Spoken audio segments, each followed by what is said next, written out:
So welcome to Scrolling to Death. Today, I'm bringing you Julie Liddell, founding attorney of the EdTech Law Center. Welcome, Julie. Thank you. Glad to be here. Me too. This is something that is, I think, on every parent's mind. Every parent who has a child in school and is thinking, how are my kids interacting with tech? Is it safe?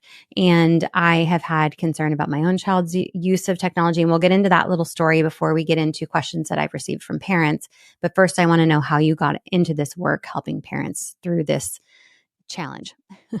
Sure. Yeah. So just quick background about me. I am a lawyer. I live in Austin, Texas, and I spent the better part of my career working for courts, judges in appellate courts across Texas, and working as a staff attorney, helping judges resolve disputes. And so I've really seen a little bit of everything from civil, commercial litigation disputes to death penalty appeals. I've kind of seen it all. And so I was sort of doing this work, my public service work, and was very content with that. About 6 years ago, we had some friends in a public school district in the Austin area. It was a prestigious school district who's had 2 kids in the school system, one of whom was 6. He was in first grade, and the district had a 1-to-1 iPad program. And so he gets to school and gets handed this tablet. And he, shortly into the year, starts asking Siri for pictures of sexy ladies. And I don't know if there were any attempted filters in place or not, but you know how this goes. He got all of the results, and it went on for weeks. And I think it wasn't until there was kind of a crowd of students around his desk that the teacher clued into what was happening and immediately contacted his parents, who of course were mortified and outraged and escalated it, took it to the administration. And unfortunately, their response was not, "Oh my gosh, we're so sorry. We're going to figure out what we can do, conduct an investigation, make sure this doesn't happen again." It was instead to say, "Well, maybe you need to have a chat with your son about what's appropriate behavior on the internet. And this is, an outlier case." Well, fortunately, they didn't leave it there. They went to other parents in the community, and no surprise, there had been all sorts of incidents like this. And they actually they started a petition for one opt-out class, a class in each grade that wasn't dependent on technology. And within, I think, days or weeks, they had 10% of the district signed up for this opt-out class. And unfortunately, despite going to board meetings, despite bringing local media attention to it, they couldn't seem to make a difference in their district. And that was 6 years ago. And I'm really sad to say that there hasn't been a lot of change since. But that did start me on me and my husband, kind of our journey in this space, and doing what we can to try to raise some awareness, and bring some change to the use of technology and screens in the classroom. And that's looks like a lot of things. That's been a whole lot of coalition building among parents and teachers and lawmakers and other stakeholders to try to make change. That's been working with school administrators to make change locally. That has been working with local and state representatives. That has been building relationships with federal regulators, on and on and on. And not to say that it's all been for naught, but I think none of us are thrilled with the progress that we've made in that time. And so that has led me to this place of understanding the power that litigation can have, and seeing the work of other law firms like the Social Media Victims Law Center, who have done incredible work in raising awareness around the harms of social media, and bringing a spotlight to that, and bringing that to the court's attention to make real change. And that has been, without even those cases having been resolved yet, just by virtue of filing them, it has made tremendous change. And that was hugely inspiring to me. So that's why I started this firm, was to focus on those same issues and harms, specifically in the classroom context. Okay. And what are you thinking? Like, how common is it for a child to get access to something inappropriate on a school issued device from your experience in kind of having an eye on many different school districts in the country? It is very common. It is disturbingly common. A lot of school districts simply don't have the resources or the wherewithal, the information they need to employ various, the third party filters and internet restricting products and services that are available to try to limit kids' access to the open internet. And even those that do, no filter is 100%. And so it's definitely a range. Unfortunately, but unsurprisingly, the better resource districts tend to have better tools in place to protect kids.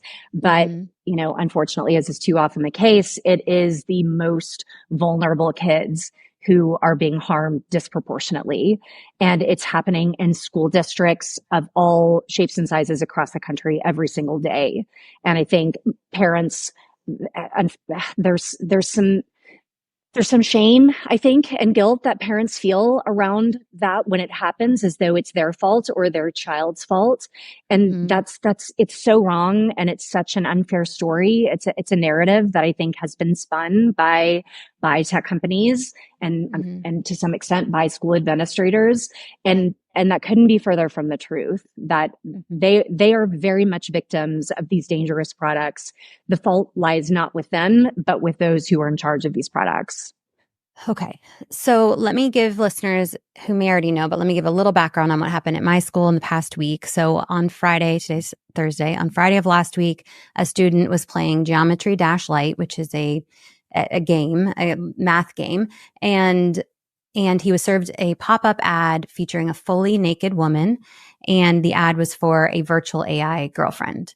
And so this was extremely concerning, being as I have asked if the apps our kids have access to have ads and was told no previously. So that was concerning. So I went into my third grader's classroom to do a spot check on her iPad. I know they have Safari access. I typed in YouTube, clicked on shorts, and scrolled for under a minute and was served a video that was telling her to harm herself, a self-harm video. I won't go into details on it. I did share that on social media and was told by dozens of people that there's also an icon that was drawn into the video that the FBI has identified as a pedophilia symbol to kind of indicate that this is a pedophile looking for children on my child's iPad during school hours in the classroom. So those are some examples of the worst stuff that there's probably worse than that. There's children that are actually communicating with pedophiles on these devices and things like that. But I was very concerned and brought it to the attention of the district. And like you said, I expected some empathy. I expected some, oh my God, I'm so sorry. We'll take care of that right away. And I got nothing. And can we start there with like, why can't schools just be on our side about this, Julie? It's like, can I get a little empathy? It is a question I've been asking now for about 6 years, and one that I think has a lot of reasons. And I want to start by saying that at a very high level, I could not be more sympathetic for schools. They are, especially public schools, they have an impossible job. It is, I think, just the most important job in the world is educating our kids and making them ready to be leaders of tomorrow. Mm-hmm. And they don't have the resources necessary to properly do it. And so they are, in that sense, very vulnerable. I think a lot of them feel desperate.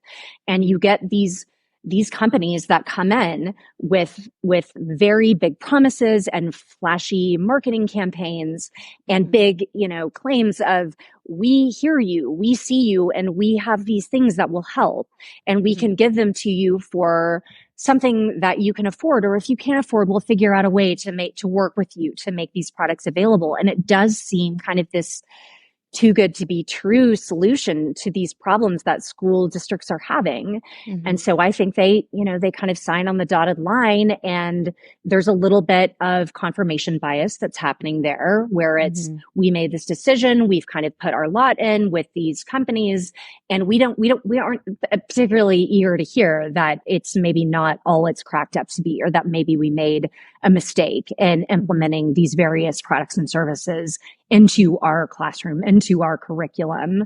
So I do think that is at play. I don't actually think there are like suitcases of money being like slid under the table at these meetings.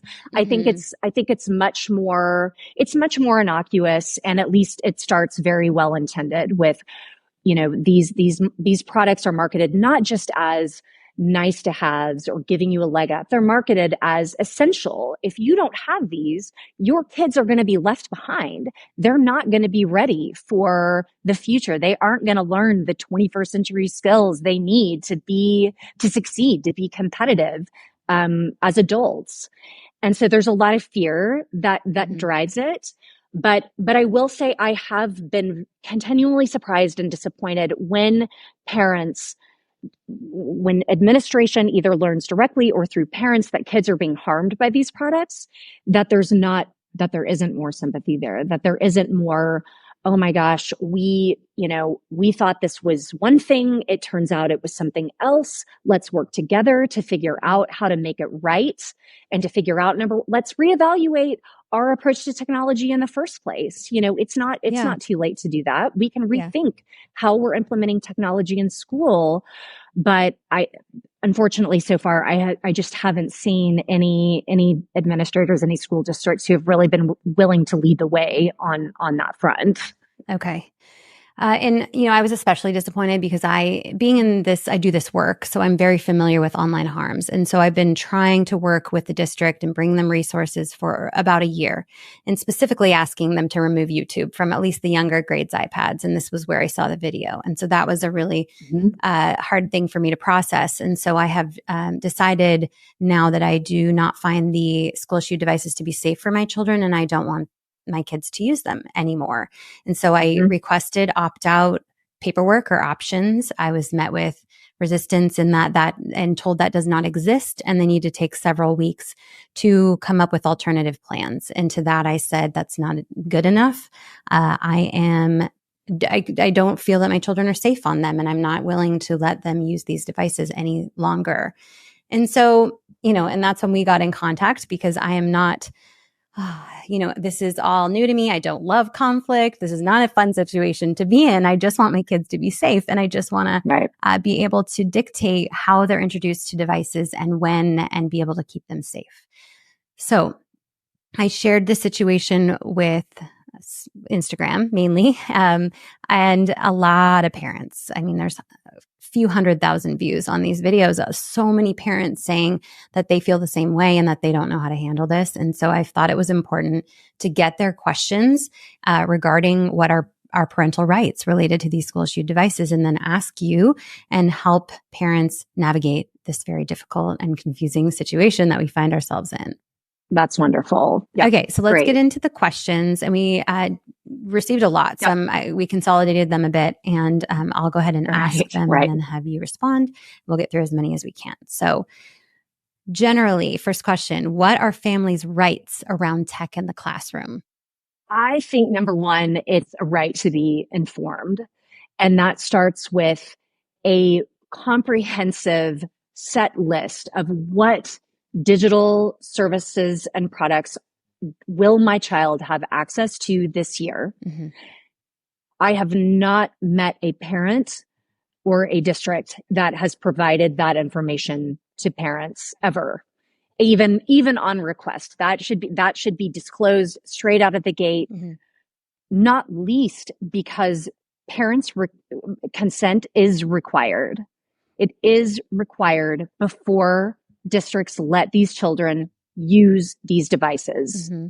And so you have to start with what are the products and services that my child will be using, mm-hmm. and what are their terms of service and privacy policies around data, mm-hmm. because both federal and state law requires that tech companies obtain parental consent before they may collect and use children's information.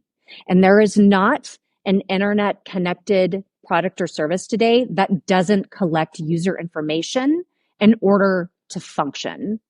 And so by virtue of using, there is no more closed computer lab that has a laptop that's not connected to the internet, that you use your floppy disk to upload content and play Oregon Trail. Those days are behind us. Yeah. All of these products and services now collect personal information. And before tech companies can do that, they have to get consent. That may not come from schools. And I want to reiterate that because that is a fundamental misunderstanding among everyone, among parents, among schools, among tech companies. And these are issues that we are currently litigating in our data privacy cases. And so I guess I should add a disclaimer that there has been no judicial ruling on this question yet. Okay. Having worked for courts my whole career and interpreting statutes and applying laws on facts that are much more complicated than this, it seems very clear to me that no law gives schools unfettered, carte blanche authority to consent to the collection and use of children's personal information for any purpose, educational or otherwise. We will have these issues are now, like I say, they are before the judge. We will be arguing them in the coming months and we will get a decision. And so I will definitely follow up once we have decisions on these very important issues, because this is what I believe is the fundamental misunderstanding that has propped up this entire industry.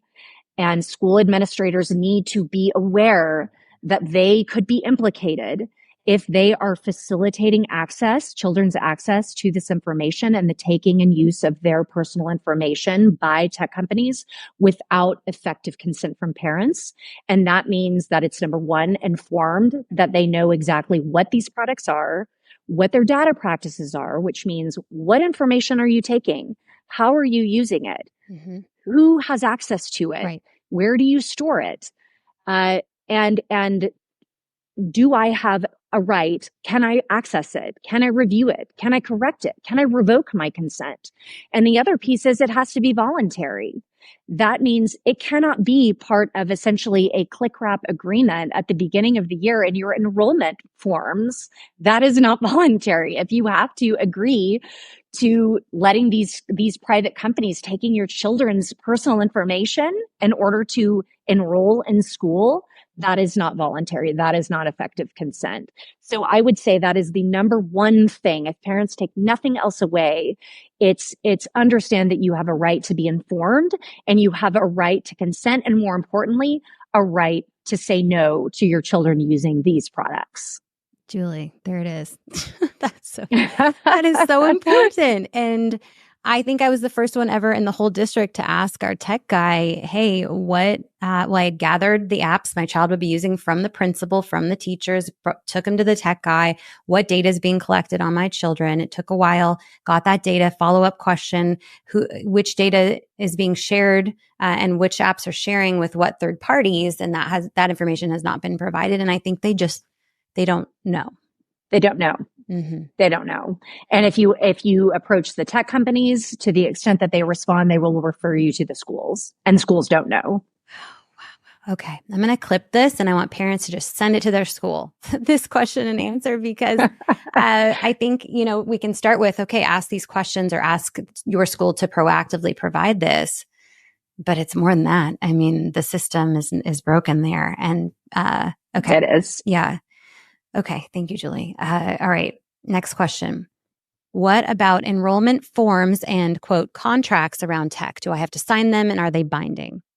The question of do you have to sign them is going to be district specific. I've heard of plenty that, like I said, they won't let you enroll unless you check, I agree. Wow. That is not binding. Again, as I said, if that is part of the requirement for you to enroll your child into school and the educational services and to which they are legally entitled, and every state guarantees their children a right, not only a right, but a duty to send their kids to school or to ensure that they receive an education. Mm-hmm. That cannot be conditioned upon them agreeing to use dangerous products, including those that exploit their personal information. So I would say if there's an option to say no, say it. Mm-hmm. And have that conversation. That's a great way to start a conversation with your school administrators. If you find yourself in a position, as so many do, where you have no choice but to say yes. Say yes. Don't compromise your kid's ability to be enrolled and go to school. And don't worry, because it's not legally such documentation that it had no effect. Okay. And then you can further opt out even after you've signed that. Like I did, because I signed that not thinking I had an option. And then now I'm being told, advised by you that it doesn't hold any weight. That's right. And unfortunately, this conversation now is cast as an opt-out, right? Because that is practically what it is, when legally it should be opt-in. Mm-hmm. As I said, affirmative consent is required by parents before children may use these products. And so we've gotten the whole the narrative, the framework is upside down, where it's incumbent upon parents to take steps to keep their kids from using these technologies, when really it should be incumbent upon the tech providers and the schools they serve to obtain that informed voluntary consent before children are able to use these devices and these products and services. Okay. So all that to say, yes, unfortunately, we are in an opt-out paradigm, but it shouldn't be the case. But absolutely, yes, you can let your district know expressly, you do not have my consent for my child to use these dangerous and exploitative products. Okay. And the more parents that want to opt out and state that, and the more litigation, the laws will follow. Like, they will have to give parents an option. And I would say the laws are already there. They're just not being enforced. Okay. I think by and large, there is a lot of ignorance. There's a lot of naivety around what's happening with technology in the classroom. Mm-hmm. I mean, we're just now as a society coming to grapple with the realities of the internet that you and I use every day, and understanding that it's harmful, and that actually there is a business model, there is a profit motive that is not aligned with my health and wellness and privacy and security. Right. And I think right now we kind of have blinders on that. Oh, but when it's tech in schools, it's different. The products are different. The services are different. It's school. Our kid, we have to send our kids there. They have to be safe. Yeah. And the reality is they're not. There is no different. What I say about education technology, it doesn't describe a product or even the objective of the product or service. It describes a market. That just means technology companies that market and sell into schools. Mm-hmm. But the technology behind it, the business model behind it, is no different than any of the services that you or I use online every day. Mm-hmm. Okay. So not safe just because it's behind school walls. Especially not. And I would say, especially given that, number one, it's children, and number two, it is a compulsory environment. All the more, any legal arguments or policy arguments that are in favor of creating a more transparent, a fairer, a more equitable internet. Mm-hmm. For adults, ostensibly using these products voluntarily, so much truer are those arguments for children using these products in the compulsory environment of education. Mm-hmm. Okay, next question. How do I begin a conversation with my school about tech? Where do I start? I think a good way to start is with what we talked about, the enrollment documents. Everyone has one of these responsible use contracts, right? Mm-hmm. And to the extent that you're able to, that you have a piece of paper that your school gives you that you can fill out, and you could take that and say, I have concerns about this. That's a great way to start the conversation, to say, number one, what products and services are my kids using? Will they have access to while they're at school? And what are the terms of service? What are the privacy policies of those various vendors? And number two, what are you doing as a school to ensure that those are safe? Can you tell me about what are the risks of danger that those products and services pose to my children? That's a great place to start. I mean, that sounds so basic. So like, it's shocking to realize that that's not already happening, but only if you take that step back and realize that should be happening. I've told board members, I've told the principal, why aren't we getting proactively that information? If you are the caregiver of my child in these situations where they're at 33-1 and they all have a device in their hand, the teacher can't keep an eye on them. How are they safe on these devices? Correct. Yeah, that's right. And unfortunately, I am yet to see a district that has even been able to produce a comprehensive static list of digital products and services that kids have access to, which is, I mean, if they aren't even able to do that, then we have very serious structural problems.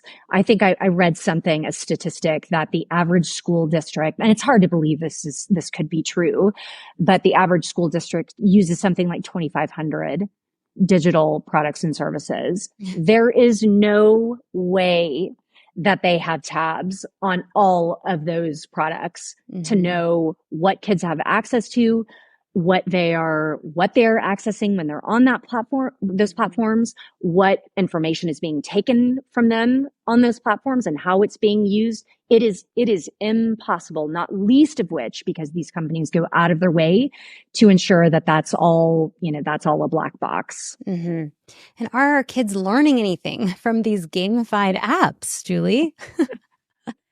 I wish the answer was a resounding yes. Oh my God. So now we just need to iron out the kinks around that data and these other sort of peripheral harms. But I haven't seen that. I haven't seen independent data to support that. And on the contrary, you've seen the opposite, that student outcomes by any metric, and not since COVID, not just since COVID, right, but since in the last 10, 12 years, they are down across the board. And it's hard not to see that coincides with the mass implementation of technologies in the classroom. And so, it's, as my husband says, at least steroids actually make you stronger and faster. Like they're harmful, but there are seeable, knowable benefits. We haven't even seen that with these tools yet.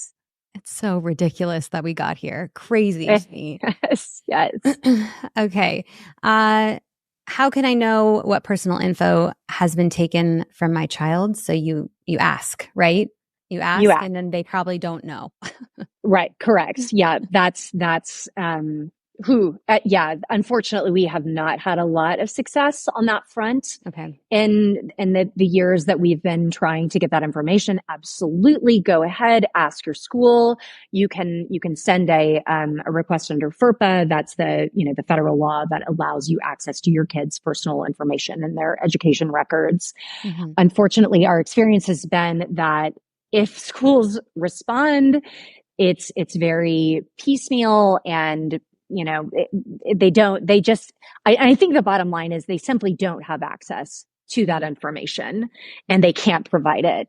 And so, and like I said, you can go to tech companies who actually do have the information and would be able to provide it, and they're just going to refer you back to schools. So there's, if anyone is out there who has found a way to get that information, please let me know, because we've tried all the ways and we just haven't been successful in getting that a complete snapshot of that information. Okay. And in case anyone doesn't understand, why is it a concern for these companies to be gathering personal information from our children? It's a great question.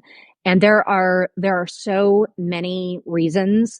And unfortunately, now we're to a place where you start talking about data and data privacy and eyes glaze over, not because people don't care, but because it just feels like it's a foregone conclusion. This is the world we live in now. We have no control over it. And okay, I see ads that creepily follow me all over the internet, which is a bummer, but what am I going to do about it? Right.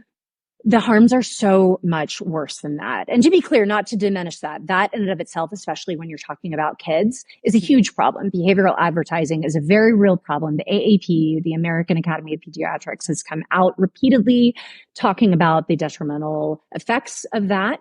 And so that is absolutely a concern. But beyond that, you have, the issue of data abuse and misuse, right? Data insecurity, hackers that specifically target schools and school systems because, number one, because they are typically very insecure.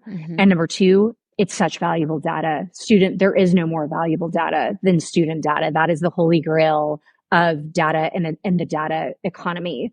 But then beyond that, I think that's something that we kind of is knowable, and we understand the concerns around that.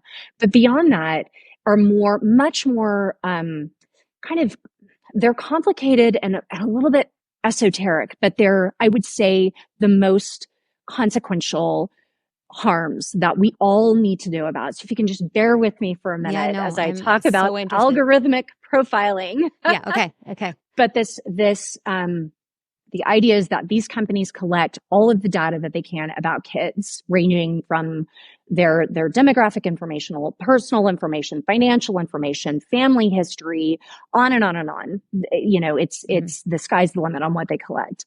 They use that information to create digital profiles, dossiers of children that they then sell to anyone and everyone. It's across all domains of people, as you can imagine, various industries, various private companies, various governments who would love to have the information about all of us, our most private personal information in making decisions about us. And so you can imagine what I analogize it to, and I have to give credit where it's due. I read a book called Weapons of Math Destruction. It came out many years ago by a woman named Kathy O'Neill. And for me, that was the best resource of everything I've read that helped me understand why we need to care about this, why it's so significant. And what she analogized it to was a credit report that I think most of us at least have some understanding of how that works, right? There's information that is gathered about us from all of these different sources about essentially our credit worthiness. And it's since been expanded to kind of our employment worthiness.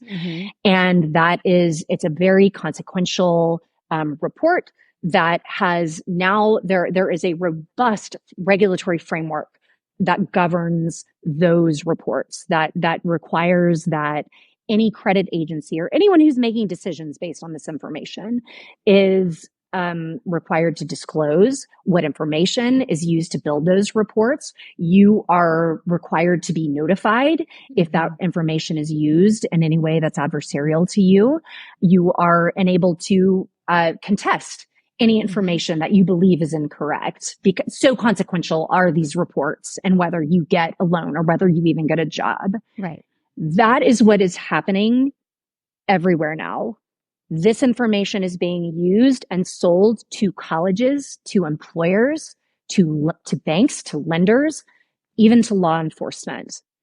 And so while we can be harmed in ways that we never even know about, your child doesn't get into a school. They don't get an internship. They don't get that job. you get a call from law enforcement and you have no idea why.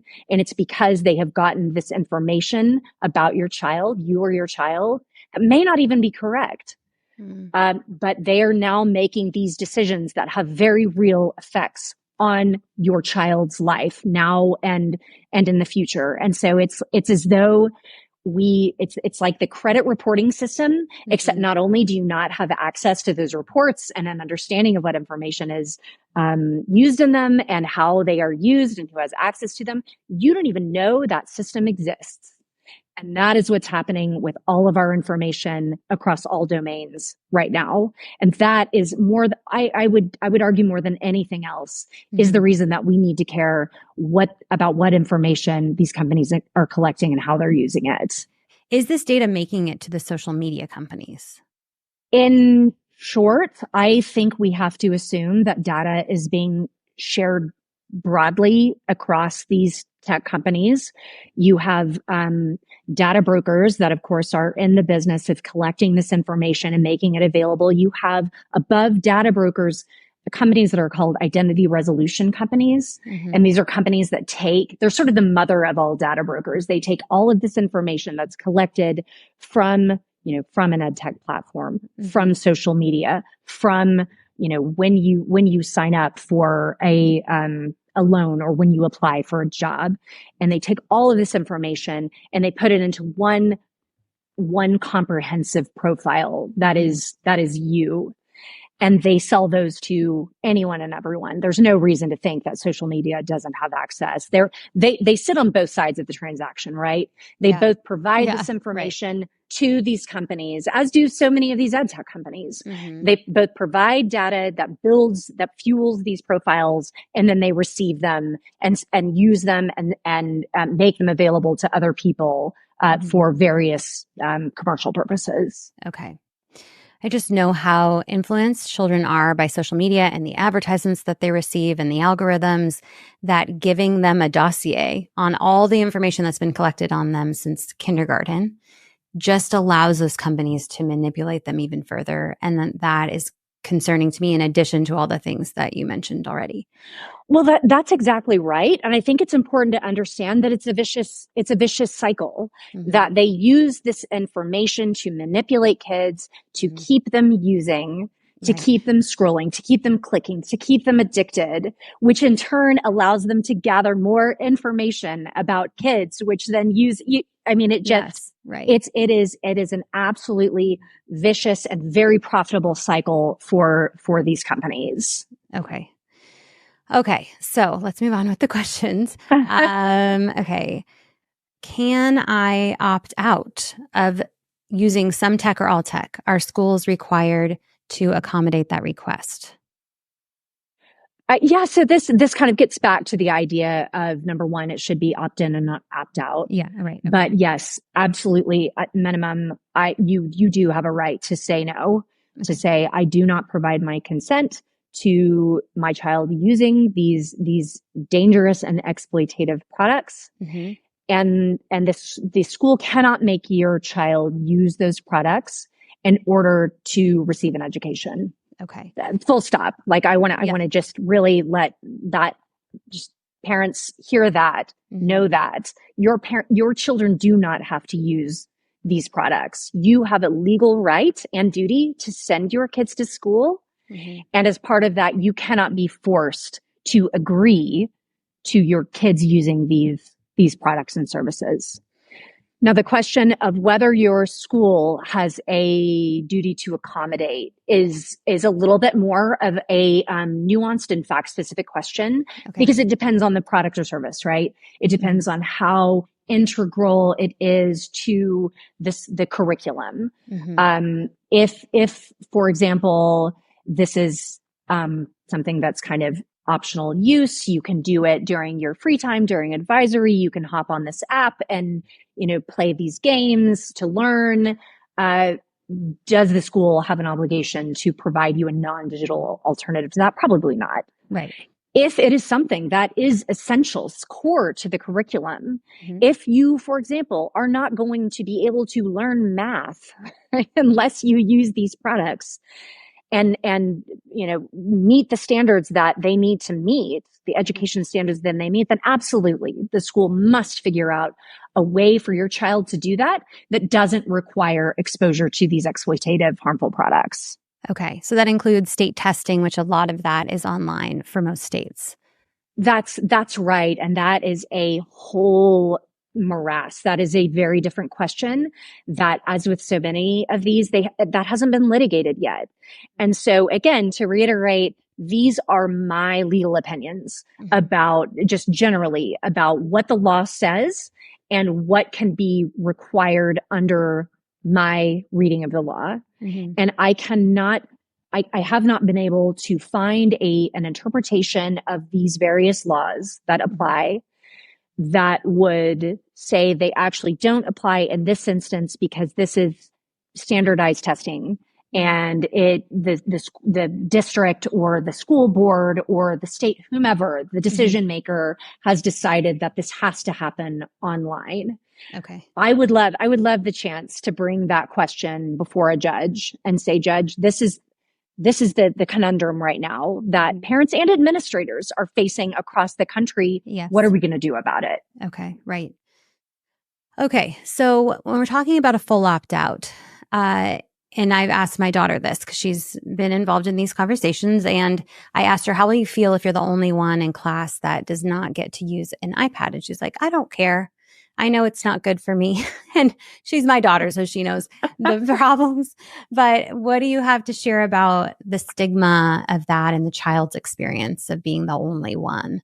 This is maybe the hardest part of this entire thing. I mean, it's so hard, obviously, for parents to go and have these conversations and be bullied, but the effect that it has on kids is really, honestly, it's really what infuriates me the most, that these companies have put these kids in this position, have put these parents and especially these kids in this position of feeling different. And when all kids want to do is not feel different, right. They want to do what everyone else is doing. And why are mom and dad not letting me do what everyone else is doing? And I have to sit here and do a different activity while everyone else is on this platform. And so it is the hardest question, I think, in all of this, to which I would say, number one is talk to your kids. Like you say, you have talked with your kids about this and they have an understanding that this isn't mom being, just difficult and trying to make life hard for her or for her teacher. This comes from a very sincere and well-informed place. And above all, it's coming from a place of, I love you and I want to protect you above all else. Even if it's difficult today, my job isn't to make sure that you feel comfortable at all times. As your parent, my job is to make sure that you're safe and to set you up for success today and in the future. And so those conversations are very, very important to have with kids. I would also say there's strength in numbers. Talk to fellow parents about it and let them know what you're doing and why you're doing it. Invite them to have these conversations with you, to share those who are willing to learn and wanting to learn more about it. There are unlimited resources out there now about this issue. Educate your kids' peers' parents about it and go, there's no stronger action than collective action. And this is a collective problem. And it is much more powerful if you have a group of parents going forward and saying, we're not okay with this. And this isn't okay for our children. And so we're not gonna agree to this happening. And even just having, one other friend in your class who also is doing what you're doing can go such a long way. And I assume that if they're making the adjustments for one child, it would be easy for them to just add another child to that plan. That's right. That's absolutely right. And it also makes it harder for them to cast you as an outlier and hyper, over high maintenance, overprotective parent, that this is not just me. This is, we're all learning here. We're all learning more about this. And as we do, we feel really strongly that we take a big step back from our approach to tech that maybe was well intended and made sense 10 years ago. But as we learn more information about it, actually, there's a lot of red flags and we need to take a pause. And that's not to say no tech of any kind ever. That's to say not this kind of tech right now. And to start that again, not as a scold or coming from a judgmental or scornful place, but truly like we're all trying to figure this out, and let's all work together to figure out how to make this best for everyone. Okay. Is there a middle ground that you would recommend parents try for? So is there a way to make these devices safer or used in a safer way without doing a complete opt-out? Oh, I am sure there is a way to make things safer.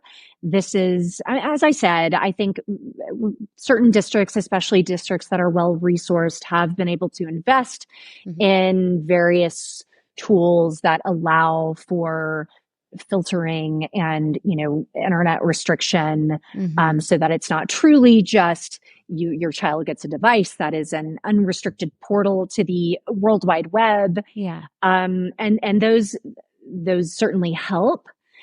Nothing is foolproof. Nothing is foolproof because not only are the products themselves not foolproof, our kids are always one, if not many steps ahead of us, and they will figure out ways around these different filters and efforts to restrict their kids. That's what they do. I would expect no less, frankly.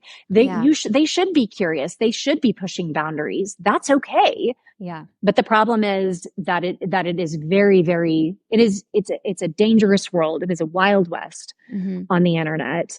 And I think,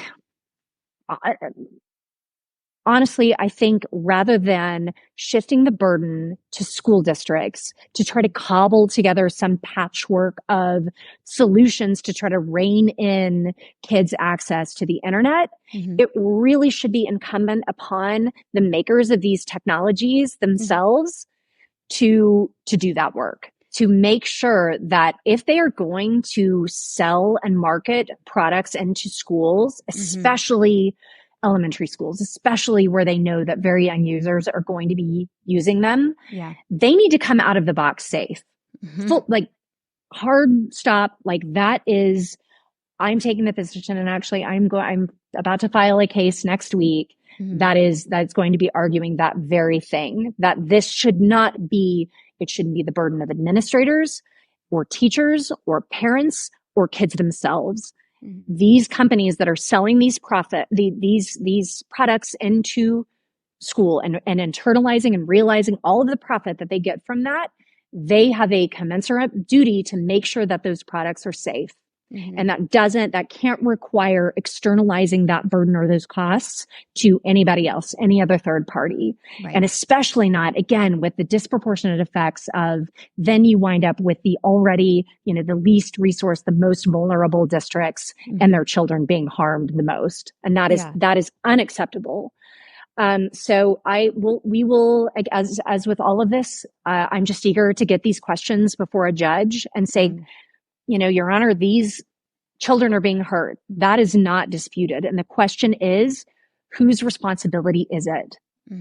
Whose duty is it to make sure that they don't get harmed while using products, especially products in classrooms that are required to do their schoolwork, that are required to do their homework? And the answer is not parents. The answer is not kids themselves. The answer lies somewhere between.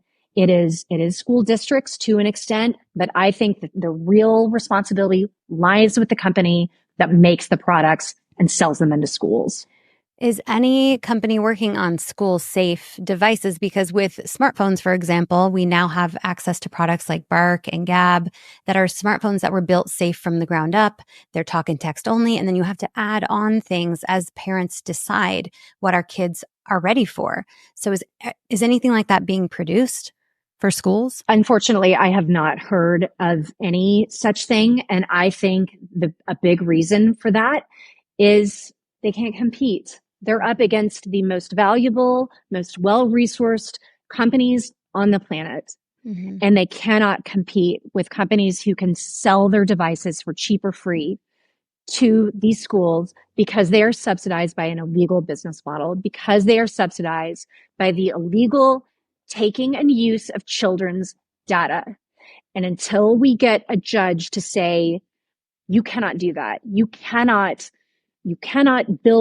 prop up your products on kids' personal information, exploitation of kids' personal information, it's anti-competitive.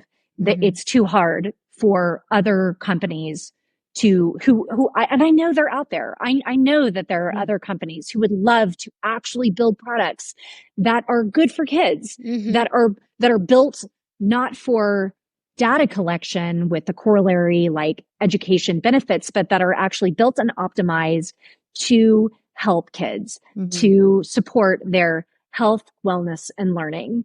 And I think right now we do not have a business environment that allows for those companies to emerge and to thrive. Okay. So the status quo is that it is unsafe and that parents need to speak up and make sure schools are proactively or ask for schools to proactively give us the information around what our children are using, what data is being collected, who it's being shared with, and consider not signing the form, consider opting out, or bring this up to your school and bring together other parents who are also concerned. Is there anything else that we didn't cover that you think is important for parents to think about? I think the number one thing is trust your instincts. As parents, no one knows better for our kids than we do. And you need to trust that. Do not be bullied out of that. Do not be persuaded that you're being high maintenance, that you're a Luddite, that you just don't understand that you're an outlier. Trust your instincts and act on them, because right now we are our children's only line of defense. There is nobody else that's stepping in, especially in the school context, who's looking out to make sure that they're protected. Yeah. And so my hope is that as we continue to move forward with these cases and raising awareness and parents speaking out, that won't always be the case, but we only get there by parents speaking out, by parents taking a stand and being the squeaky wheel that I know none of us wants to be. We just want our kids to go to school and be safe and happy. And, we don't want to create more work for our already overworked teachers. Yeah. No. But at the end of the day, there is nothing more important than our kids' health and wellness and safety. And right now that is entirely up to us to make sure that they're okay. Yeah. And I'm not anti-tech. I'm just a mom that's anti my 8-year-old seeing a self-harm video on her school device. That's right. And in my work, I interview parents who've lost children to suicide after a slow and steady drip of this type of content being served to them over years. And that's where it could have started for my daughter. And I will not allow her to be put in that situation by the school. It's not okay with me. And I'm going to be that parent that's going to speak up. And look, it's very easy for me to pull my kids out of this school and put them in a low-tech private school. And I may still do that, but I'm also going to stand up for other children whose parents don't realize that they're getting harmful content and that they're being harmed by these devices. And it takes, I think, one mom questioning the district and pushing, and it's uncomfortable. I don't like this. I don't like being in conflict with my school district, but I'm doing it for my kids and for the safety of other children. And so I encourage other parents to do the same. It's so important. If parents take away one thing from this, that's it. It's up to us, and it's uncomfortable, but it is our responsibility. Our kids are depending on us to step up for them and have these uncomfortable conversations, to continue to press it until we get the results that we want. And I'm just a shout out to my clients, to my plaintiffs in these cases who have been willing to come forward. And nobody wants to get involved in litigation, especially not with their children. No. And but their willingness to do this because they recognize that other things haven't worked. Mm-hmm. And this does. I mean, litigation has a track record of bringing about real social change, right? Mm-hmm. Think tobacco, think asbestos, think auto safety, think civil rights. Mm-hmm. That this is a real way to bring about change, but it is scary. So I'm so thankful. I'm so thankful to all of the parents out there, whether it is actively getting involved in litigation or whether it's just standing up to your school administrators and saying, this is not okay. Mm-hmm. I'm so thankful for all of you out there. And the more we all do it, the easier it will be for the rest of us to do. Yes. Okay. I'm going to wrap us up because I just got a call from my district and I'm about to have that uncomfortable conversation. Okay. Very good. Oh, Well, Julie. good luck with it. And please let me know how it goes. I will. And thank you so much for all your work on this. This is so important. And schools are just realizing that parents are not going to back down on this. And we have resources like you to help educate us on our rights. And I have a feeling we'll do another one of these with another round of questions and an update at some point soon. And so parents can go to edtech.law, right, to learn more about Julie. Mm-hmm. Yep, Okay. that's right. And thank you so much, Nikki, for all your work in this and for using your platform to raise awareness and bring about change. I really appreciate it.